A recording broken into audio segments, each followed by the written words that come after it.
സംസ്ഥാനത്ത് സ്വർണ്ണവിലയിൽ ഇന്നും വൻ വർധനവ്. പുതിയ വിപണി നിരക്കുകൾ പ്രകാരം 240 രൂപയുടെ വർധനവോടെ ഒരു പവൻ 22 കാരറ്റ് സ്വർണത്തിന്റെ വില 1,19,040 രൂപയിലെത്തി. ഗ്രാമിന് 30 രൂപയുടെ വർധനവോടെ 14,880 രൂപയിലാണ് ഇന്ന് വ്യാപാരം നടക്കുന്നത്. കഴിഞ്ഞ ദിവസം രാവിലെ വിലയിൽ 10,200 രൂപയുടെ ഞെട്ടിക്കുന്ന വർധനവ് രേഖപ്പെടുത്തിയിരുന്നെങ്കിലും ഉച്ചയ്ക്ക് ശേഷം 5,000-ലേറെ രൂപയുടെ ഇടിവുണ്ടായിരുന്നു. 18 കാരറ്റ് സ്വർണ്ണവിലയിലും സമാനമായ വർധനവ് ഉണ്ടായിട്ടുണ്ട്.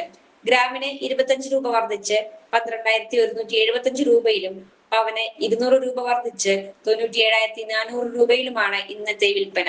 ജോൺസൺ ഒപ്റ്റിക്കൽസിൽ തിങ്കൾ, ബുധൻ, വെള്ളി ദിവസങ്ങളിൽ രാവിലെ 10 മുതൽ ഉച്ചയ്ക്ക് 1 മണിവരെ കണ്ണു ഡോക്ടറുടെ സേവനം ലഭ്യമാണ്. എല്ലാ ബ്രാൻഡഡ് ഫ്രെയിമുകളും ഇവിടെ ലഭ്യമാണ്. ഡ്രൈവിംഗ് ലൈസൻസിനുള്ള സർട്ടിഫിക്കറ്റുകൾ കൂടാതെ ഡോക്ടർമാർ നിർദ്ദേശിക്കുന്ന എല്ലാ തരം കണ്ണടകളും ജോൺസൺ ഒപ്റ്റിക്കൽസിൽ നിന്നും ലഭിക്കുന്നു. ജോൺസൺ കണ്ണട വ്യാപാരം, ഡിവൈൻ ആശുപത്രിക്ക് എതിർവശം, വടക്കാഞ്ചേരി. കൂടുതൽ വാർത്തകൾക്ക് ഞങ്ങളുടെ ചാനൽ സബ്സ്ക്രൈബ് ചെയ്യുക. ഫേസ്ബുക്ക് ഫോളോ അപ്പ് ചെയ്യുക. വാർത്തകൾ വേഗത്തിലറിയാൻ എനി ടൈം ന്യൂസ്.